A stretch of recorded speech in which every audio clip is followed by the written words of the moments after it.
This episode is brought to you by Dave. When you need money in a pinch, Dave can help. It's a banking app that can help you get up to $500 instantly. No interest, late fees, or credit check. Join the millions already using Dave to get financial relief and sign up for an extra cash account to get up to $500 instantly. Go to dave.com/Spotify or download the Dave app now.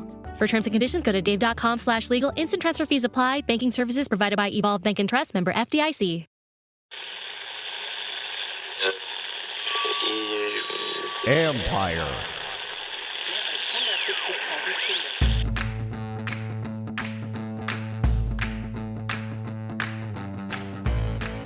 Hello and welcome to my podcast. Do me a favor, subscribe to the John Con Report. Wherever you get your podcasts, you're watching on YouTube, hit that like button, hit that subscribe button. You can find us there as part of Empire Media. That's AMPIRE. Always much appreciated when you tune in. Today, I'm joined by ESPN NFL draft analyst Jordan Reid as we talk about the Commanders draft. I know it's a couple weeks old now, but I still think it's important to hear from a national perspective about the Commanders draft. Jordan Reid studies this for a living. He lives this thing for 11 months out of the year, folks. And I get into a little bit about what his schedule is like and when he starts going over these guys and the work that goes into it. So just so you know, you have some context when he starts talking about these players, how deep his knowledge is. But that's why I want to bring him on. And within that context, I also asked him a question. Would he have drafted Will Levis when he was sitting there at 16, knowing what he knows about the Commanders and Sam Howell and what else is available? I would have done what the Commanders did. I would have taken Emmanuel Forbes. No problems with that at all. And I believe Sam Howell is going to be good enough that you don't need to take a guy like Will Levis. But I asked Jordan Reid that question too, because I wanted to hear his input. Also, within that, he brought up Jacoby Brissett at one point and now listen, I would say this too. Don't sleep on Jacoby Brissett. The only thing that Howell is guaranteed is the first crack at the job. He's not guaranteed to start at the beginning of the season. So if he doesn't show what the coaches want, then you have Jacoby Brissett will definitely challenge him. And I think this is a good situation because you have a guy that can clearly challenge Howell. And if it makes Howell better, this team is better. And if the coaches don't believe Howell is ready, then you have a hell of an insurance policy. So so in that regard, it's not a bad spot. And for a young guy, he will have to go out and earn it. He's not going to just be handed the job. So just know that. Now, before I play my conversation with Jordan Reid, a couple quick things. Don't forget, you can read my work on ESPN.com. We had a big story the other day about all the sale news and just what are the next steps. So if you haven't read that, you can go check that out. Also, I've been asked a few times about, has Chase Young been showing up? Montez Sweat, is he showing up? Well, they haven't been here in the last couple of weeks. That much I know. I know they're working out. I know these are voluntary. So I'm just answering the question that a few people have asked. Again, it's voluntary. I think one thing I do think that the coaches would love to see those guys here next, not this coming week, but the following week when they could start going out in the field and actually going through practice sessions in OTAs. And keep in mind, they lost an OTA week because of some violations from how they handled practices last year. And Ron Rivera was also fined $100,000. But I think the loss of that time, I think it makes it so that you need to maximize the 2 weeks of OTA sessions you do have. And then they'll have a week of mini camp as well. And that mini camp is mandatory. So clearly, if you're not here at that time, that's a big deal. I think the next couple weeks, you would like to see guys, if you want to be considered a team leader, I think you show up for those things. But again, the key is, do you show up in shape? Do you show up? Do you produce? And I think that's going to be that's always, always, always the key. And when you look back on these things too, that's always the key. But I do know, listen, we know that one of the things that Ron Rivera talked about with Chase Young was commitment. And part of that commitment for him was showing up to these workouts. So again, voluntary. And when I asked someone over there, the first thing they said was, these are voluntary. And I agree. So not making a big deal, but just wanted to answer that question. So anyway, that's it for me. Let's get to my conversation with ESPN NFL draft analyst Jordan Reid. Diablo 4 arrives on Xbox June 6th. As the forces of hell gather, only you can stand in their way. Journey across the expansive open world of Sanctuary. Choose from 5 powerful classes to fit your playstyle. Adventure with your friends in 4-player co-op with cross-play and cross-progression on all platforms. On June 6th, hell welcomes all. Pre-order Diablo 4 Ultimate Edition on Xbox and get up to 4 days early access. Rated M for mature. So, you open Google Chrome on your phone, you're hunting for a super rare first edition vinyl of a band you're obsessed with, when you're supposed to be working. But this site you tapped on seems pretty shady. And Daryl from IT just jumped up from his desk. Oh no, he's coming your way. It's a good thing built-in malware protection keeps you safe and sound. Not from Daryl, though. Sorry. There's no place like Chrome. Download Google Chrome on your phone.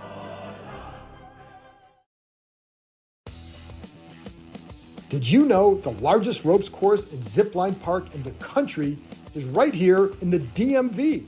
Located in the heart of Montgomery County, the Adventure Park at Sandy Spring combines climbing and ziplining to create an aerial obstacle course unlike any other. With challenges anywhere from 10 to 75 feet in the air, there is something for all skill levels. Looking for some family time or the perfect date night before football season starts? You can even climb and zip line under the stars. Would you rather keep your feet on the ground?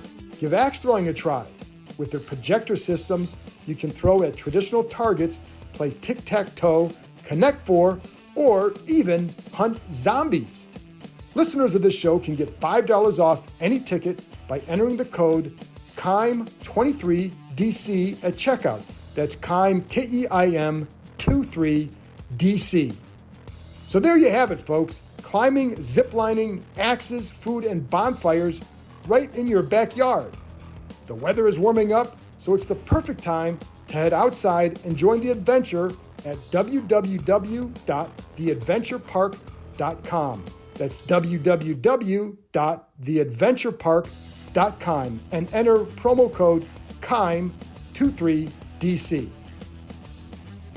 Jordan, first of all, thanks for coming on. I know how busy you guys get. And by the way, like when you've already started working on 2024, so when are you actually going to take a little time to maybe take a deep breath? So June is when my vacation comes, just because I like to get a lot of the early 2024 names out of the way, just so I can have a basis to work off of going into the season. So that's what May consists of.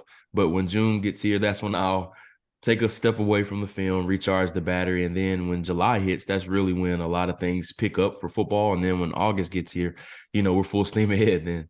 So when you're and just before I get into the other stuff, because I do like to have people understand what you guys do.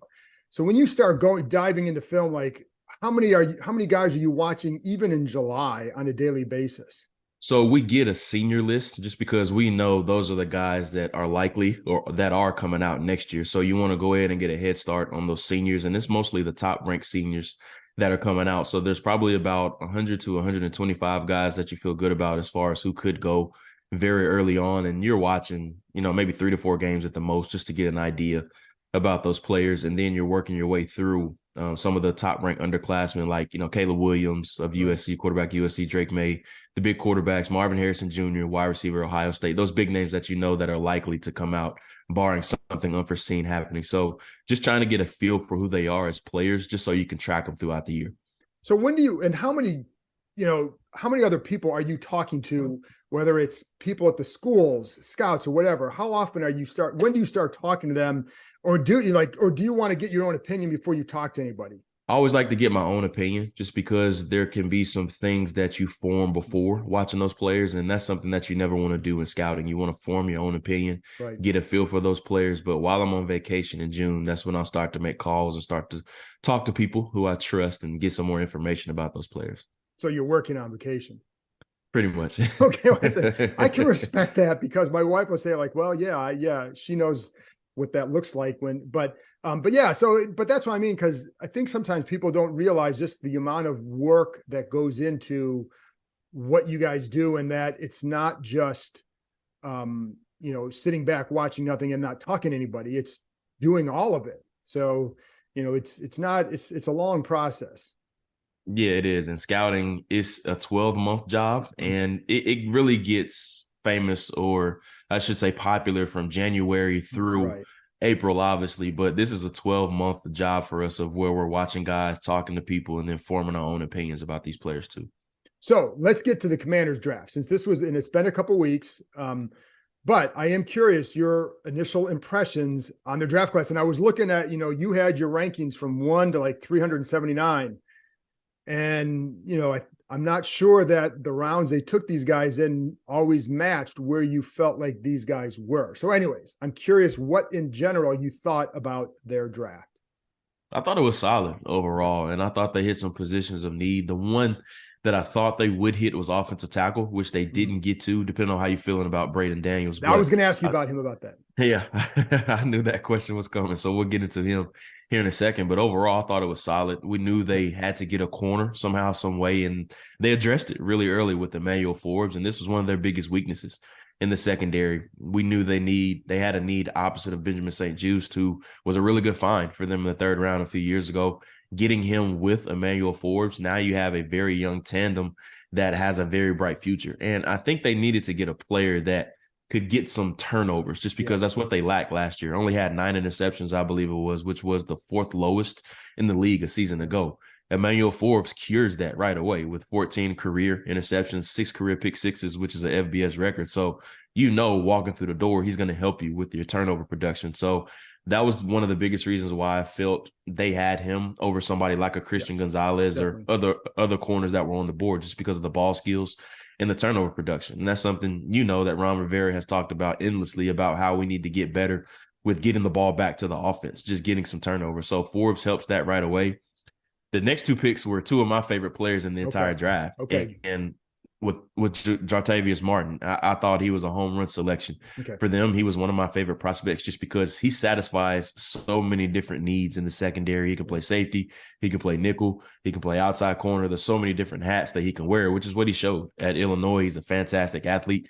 At the Senior Bowl, there were some scouts that were happy that he got hurt after the first day, so he could stay hidden. Those last 2 days, they thought he was going to blow up just because he was going to play so well those final 2 practices at the Senior Bowl. But an area where he's going to help them tremendously is special teams. He's an A+ special teams player, especially when you're talking about a player that's going to help you in so many different areas. So he's going to check a box in the secondary. He's going to help you there, but also you're getting tremendous value as a special teams player too. So, and the character's off the charts too. So big fan of Jartavius Martin. I think he's going to be a day 1 player for them, whether it's a special teams or in the secondary. Eventually he's going to be a key contributor, whether it's early in the season, midway through the season, mark my words, he's going to be a really good player for the Commanders. Excuse me. After that, Ricky Stromberg was another player that I was a big fan of. Got an opportunity to see him out in Las Vegas at the East-West Shrine Bowl. I thought he had a really, really good week there. And with him, he's kind of an interesting evaluation, just because he's not a overwhelming type of center as far as it's going to overpower people, but he just does the dirty work. And then while it's not always pretty, he just gets his job done, which is what you ask for at that position. You just want somebody that's competent. And they've had competent players at the position before, but players have just battled injuries at center. Right. They had a lot of turnover there. And I saw that they recently released Chase Roulier, who showed some promise early on, but injuries has just really derailed his career. But with Stromberg, he's a player that has a ton of experience, 5-year player at Arkansas. He's played guard and center. So if it were me, I'd put him out there week 1 as the starter, at center. I think that highly of him. I think he's a plug-and-play starter, and I think that's why they played him, that's why they drafted him so early on in the 3rd round. If you take a player that early on day 2, you're probably expecting him to eventually develop into a starter or some type of key contributor for you early on. So I think the world of Roulier. I think he's going to be a really good player, and while it's not always pretty with him, he just gets the job done. And excuse me, losing my voice here over the past few days.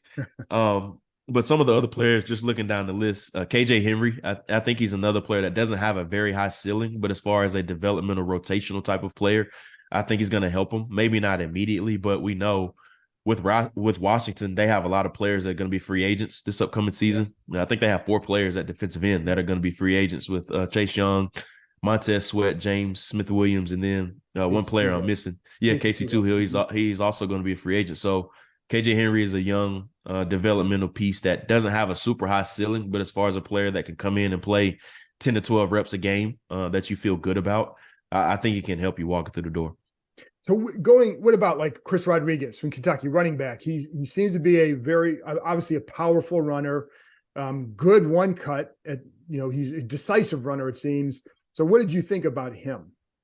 And they also, before you answer, they do think that he can develop into more of a threat as a third down, as a receiver out of the backfield as well.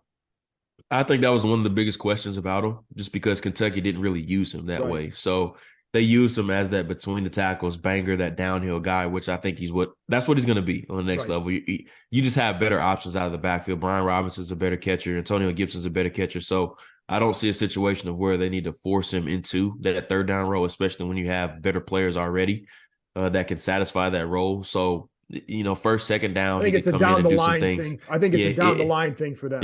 Yeah, I think so too. But you just have some better players from a receiving standpoint, and I don't think they just need to force him into that role.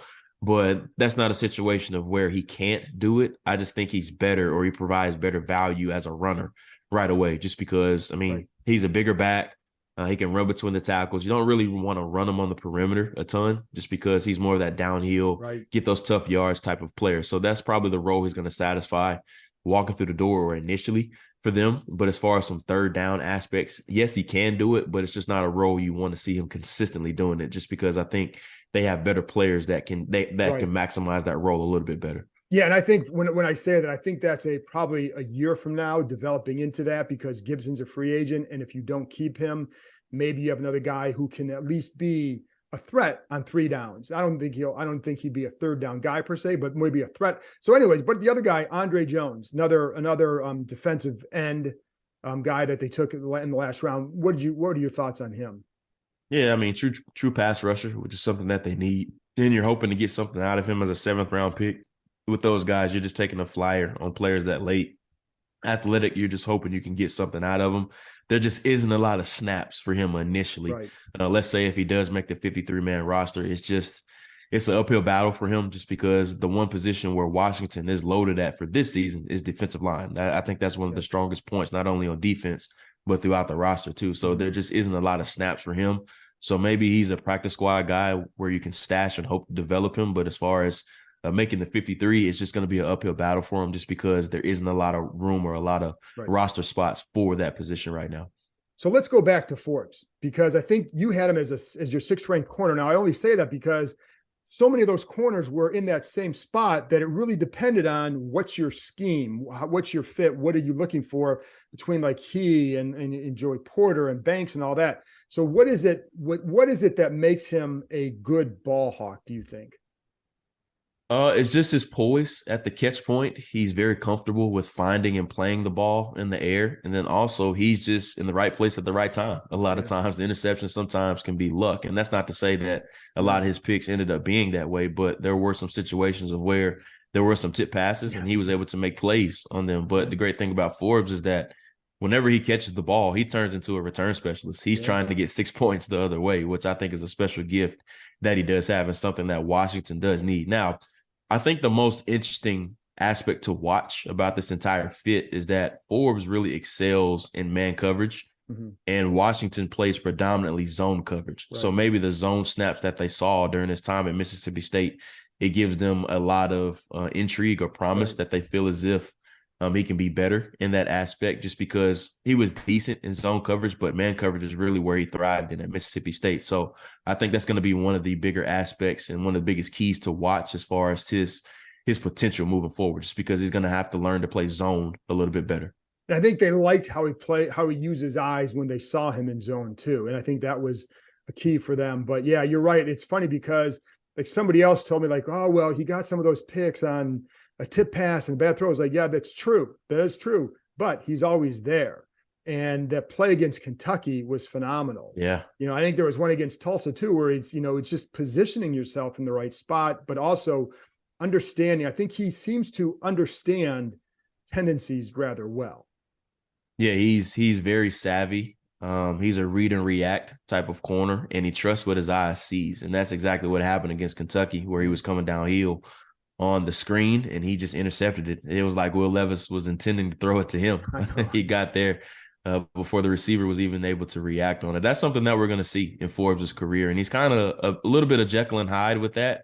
And it's kind of like what, if you remember what Marcus Peters was coming out of Washington, of where there's going to be some plays of where he's going to get beat, but there's going to be some other plays of where he's going to make a big play for you. So there's going to be a little bit of Jekyll and Hyde, I think, of a transition period with him, just because he's a bit of a gambler. But you would rather a corner be that type of player as opposed to playing too hesitant on the ball. Right. So I would rather take a player that's a bit of a gambler as opposed to somebody that just sits back and waits on some things. But also another interesting aspect that I wanted to bring up about Forbes is just the frame, him being 166 pounds. I think that's something that gave some other teams a little bit hesitancy with taking him. That was one of my biggest hesitancies with him, just the frame. We really haven't seen a cornerback succeed having that weight, but with his playing style, he plays very physical. He'll come downhill and he'll tackle. He can strike. He can do a lot of those things. So we'll see how he does end up holding up. And he didn't miss any games at Mississippi State. So credit to him. So we saw Washington was very comfortable with it. But I just think that's an aspect that we have to bring up. It's just a durability aspect and see how that holds up moving forward. Absolutely. And the funny thing is, if he had been 185, he's probably going in the top 10 with that production. Oh, without question. So they don't get him if he's 185. So I think they should be happy that he's that, and they can add some weight. And he also plays very fast to the ball in the run game or in the, in screens and all that, which I wonder how much that can help him, like maybe beat defenders to the spot or beat blockers to the spot, whatever. And if that can be a bone, if his speed and reaction can be help offset some of that weight issue, I wonder. Yeah, I think it will, especially it's going to be a bit of a transition period for him, just like any rookie. He's going to have to adjust to the speed of the game, but once he gets it down, I think he'll be just fine. So speaking of Will Levis, he was sitting there at 16. Now, I know they weren't going to take him, but I'm curious what your thoughts are on him, and especially compared to what they like Sam Howell. They're going with Sam Howell, but they also have Jacoby Brissett, and I don't think they'd hesitate if Brissett looks better to go to him, I don't think. But the quarterback situation, Will Levis. What would you have done there? I would have stayed pat, honestly, just because I wasn't super high on Will Levis going into it. And Washington seems to feel good about their quarterback situation with Sam Howell. They seem to be very high on him. I was surprised that he lasted until the 5th round, honestly. I had a 3rd round grade on him coming out. So I was really surprised that he lasted as long as he did. But Jacoby Brissett, this is a player that I think can be a starter in the NFL. We saw what he was able to do in Cleveland last year. He kept that ship afloat while Deshaun Watson was coming back from the suspension. So Jacoby Brissett is a player that has won a lot of games in the NFL. He's an upper echelon backup, borderline starter in the NFL. So even if Sam doesn't work out, they're hedging their bet having Jacoby in his back pocket. So I really like the situation of what they're entering with quarterback. And let's see what Sam has before we bring another young quarterback into the building. But like I said, I love that they hedged their bet and getting high-quality insurance with somebody like Jacoby Brissett, just because if Sam doesn't look the part, let's say the first 4 or 5 games, you pull the plug and then you put Jacoby out there, we know that he's at least going to be competent. Right. And I think that was a big factor for them. And, I think the quarterback they liked was Hendon Hooker. If they were going to go to a guy, but you're probably talking 3rd round for him in their eyes. Like, you're not going to force it, but if he's sitting there in the 3rd round, it's tremendous value. Thing is, like, he was never going to get to where they were picking in the 3rd round because everybody else knows he's tremendous value. What did you think of him? Yeah, I was a big fan of Hooker. Now, the 1st round talk, I never really believed it, honestly, just because of the age factor. The offense that he played in was very college-centric, I should say. And then also the ACL, you have to factor that into. I just didn't see a pathway for him to go in the 1st round. I always thought he was going to go late 2nd, early 3rd round. That's where I kept him at in most of my mock drafts. But the talent is tremendous. I think he has plenty of arm talent. He's mobile. And then also he's really smart. Dad was a quarterback at North Carolina A&T. He's in the Hall of Fame there. So he's been a quarterback through and through all of his life. He understands how to play the position, has that quiet confidence and charisma that you love to see at the position. So I always thought he was going to end up going somewhere in the top 75 to 100 picks, but 1st round was just a little bit too rich for me. I never really believed that. But as far as the player, I think he's a really good developmental piece. But we'll see what he does have. Detroit is really interesting just because they have Goff, who had a really good year last year. So there really isn't a pathway for him to become a starter right away, which could be a good thing for him. He could sit back and develop while the ACL continues to improve or get healthy. But if Goff doesn't show some of the similar things that he showed last year, maybe he ends up playing a little bit earlier than expected. You think Howell can be an effective starter? And we talked about this earlier this year, Yeah. but I don't know if there's sometimes over several months, your opinions change or form differently or whatever. But what do you think? Can he be an effective starter in the NFL? Yeah, I think so. I just don't think Sam is ever going to be in that upper tier, that upper echelon, like top 12 to 15. I just don't think he's ever going to be in that type of tier. But, I mean, he has all the arm strength in the world. He had to overcome a lot during his last season at Carolina. He lost a lot, and then his rushing yards went up significantly during his last season when he was at Carolina. So what I'm most interested to see is just how his skill set aligns with Eric Bieniemy's system. I think a lot of things that they were running in Kansas City, he's going to be able to operate just because of the arm strength and the accuracy that he does have. But coming from that RPO-centric offense while he was at Carolina is going to be a little bit of an adjustment period for him. So having a new system, a great offensive coordinator in his corner, like Eric Bieniemy, we've seen what the system has been able to do in Kansas City and the results that they have had. But Patrick Mahomes didn't come over with him to Washington, obviously. So there's a different person operating it. So let's see how efficient Sam is able to operate it, how quick of a decision maker that he can be. But also the pressure's on with him initially, with Jacoby being behind him. Yeah. So we'll see if he's going to step up to the challenge. It's absolutely a great thing. So we'll be able to see right away. We'll be able to see very quickly just how well he's able to operate it. I want to ask you on two more players from the draft and then one kind of overarching NFC East thing. But Martin, you talked about him, one of your favorites. When you're able to play that many spots in the secondary, you're a pretty smart player. So, but what do you see in him? What enabled him to use that skill? Because they're also going to use him in that Buffalo nickel role, the kind of a hybrid role as well. At times, they would use him there. So what did you see in his skill set that allows him to play multiple roles? Well, it's just the smarts, the awareness that he plays with, and then he's seen the game from so many different lenses, which is going to help him a lot moving on to the next level. Just because, I mean, we'll see what happens with Kendall Fuller. I think he has more upside than Fuller at nickel. So if they want to move on from him eventually, I think Martin eventually could take over that role. But also, if they want to leave him in the back end with Cam Curl, who I think is a really underrated player, you can mix and match those guys on the back end just because either one of them can play high safety or they can come down and play that slot nickel role or that Buffalo nickel role, as you mentioned. So just the versatility that he has, but also he unlocks a lot of different people in the secondary just because he kind of plays like Javon Holland in a sense. Just remember Javon Holland when Brian Flores was there in Miami. With Holland being able to mix and match and play so many different areas, it really helped unlock the versatility of so many different areas of different players of where you can mix and match those players too. So he's kind of a player that you really are able to unlock the skill set of not only him, but also you can use a lot of different players in a variety of different roles. So I think he can be that player that really unlocks a lot of characteristics or traits of other players on the back end too.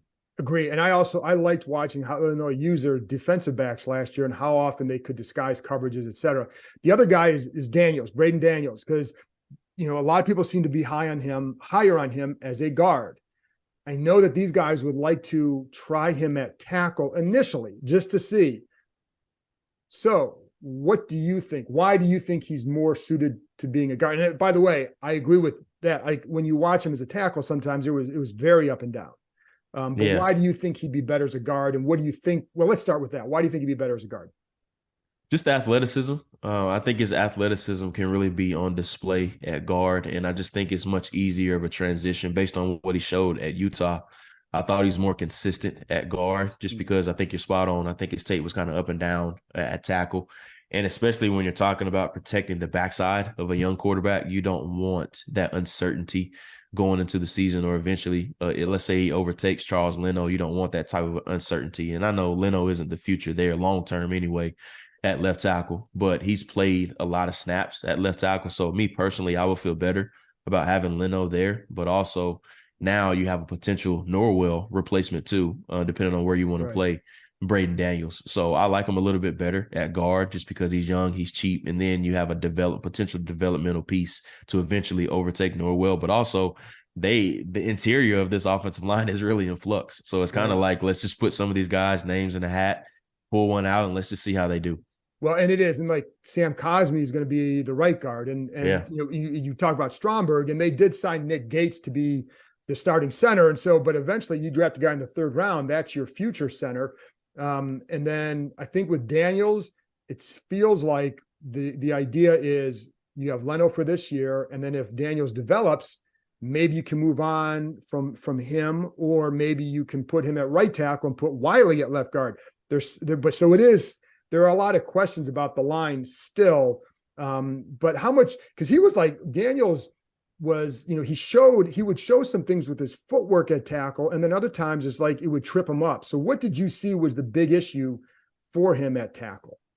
Just play strength, and then just trying to do a little bit too much at times. And that happens a lot when you're so athletic. You're trying to beat everybody to the punch, and it results in you being really out of control.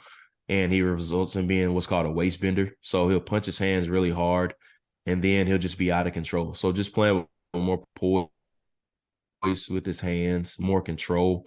And then it's okay to be violent at the point of attack, but sometimes he just overdoes it a lot. Right. And that's what you saw a lot on his tape. So, I wouldn't say it's an easy fix, but it's something that is correctable over time. And I think that's why one of the biggest reasons why he ended up going in the fourth round as opposed to a little bit earlier, just trying to control those hands a little bit more. But the athleticism is off the charts. We saw what he was able to do at the combine. I thought he was one of the best movers during the positional drills at the combine too. So the athleticism is already there, which creates a baseline and a foundation to build upon with him, which is great. That's exactly what you want with the offensive lineman. And by the way, they will move on from Norwell at some point, probably soon. So but that's still a position in flux. The Eagles, I know you were pretty high on their draft too. What did you like about their draft? And obviously they took a lot of names that we know, from the SEC.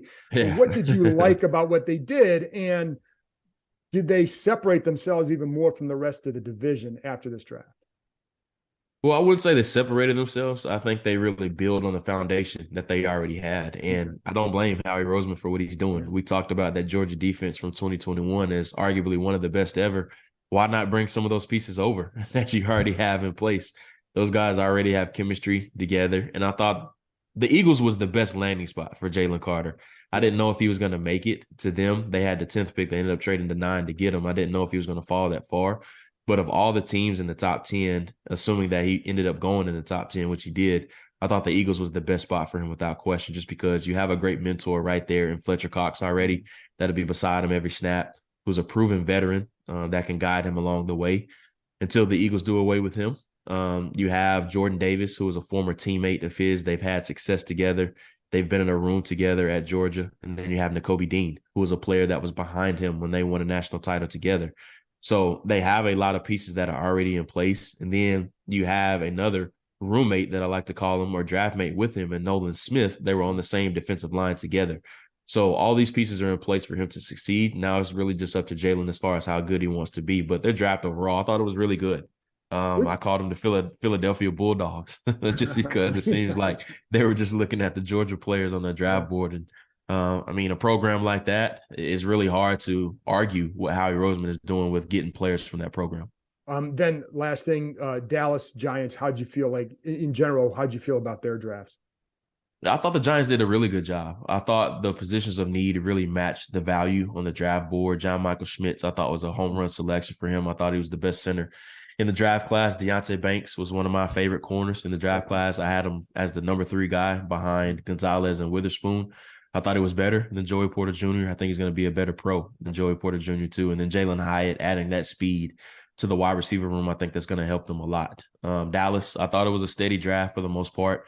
They had a huge need at nose tackle. I think Mozzie Smith is going to be able to step in right away and really help that defensive line. They're loaded at edge rusher. Micah Parsons is going to be playing defensive end full time now, and we know how good of a player he is. But Mozzie Smith, he's that enforcer along the middle, that can be that plugger in the middle. It's really hard to move him off the point of attack. Needs to get better as far as a pass rusher, but I think that's something that they're going to be able to develop into him eventually. But the draft was solid overall.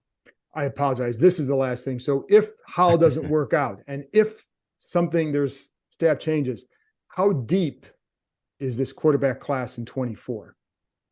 So I'm still working my way through the quarterback class, but we know the two names at the top, Caleb Williams of USC, and then also Drake May of North Carolina. Things would have to go really, really bad for Washington to be in contention for either one of those guys.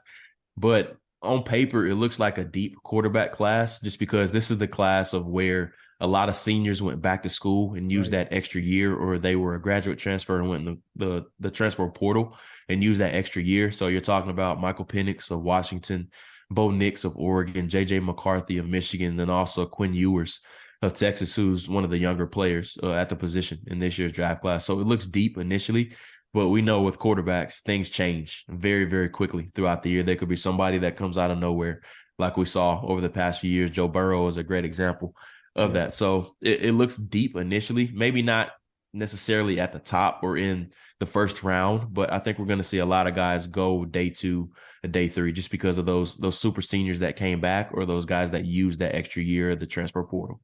All right, Jordan, tell people where they can find you. They should know you by now. They should be following you, but Twitter, Instagram, I know you have a big presence on both. So you can find me on Twitter at Jordan_Reid. That's JORDAN _REID. You can also find me on ESPN Plus alongside my colleagues, Mel Kiper Jr., Ty McShay, and also Matt Miller. We're still doing some reflective pieces as far as draft classes. I have a quarterback piece that's coming out in the next week or so, just examining which quarterbacks are going to provide value and then just their role initially. And then where are they going to be 5 years from now as far as are they going to be starters, continuing to be backups, or floating around somewhere on another team. So be on the lookout for that. And then things get a little bit quiet in the month of the month of June for us. But July and then August is when things really pick back up for us from a draft content perspective. Awesome. Jordan, appreciate it very much. You're the best. Thank you. Absolutely. Thank you.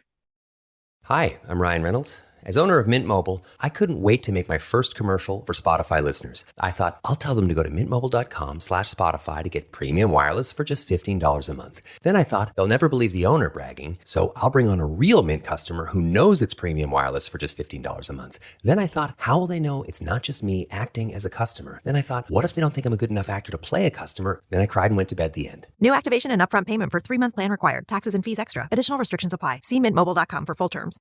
New from the Fox News Podcast Network. I'm Emily Campagno, and this is the Fox True Crime Podcast. And I had nothing to do with her disappearance. I sit down with the people who lived the nightmares. I was in shock. I was just devastated. The investigators who tirelessly worked on the case. And I really hope that they can catch this guy. Bringing you closer to the story than you ever thought possible. Listen and follow now at foxnewspodcasts.com or wherever you get your podcasts. These are the stories that keep you up at night.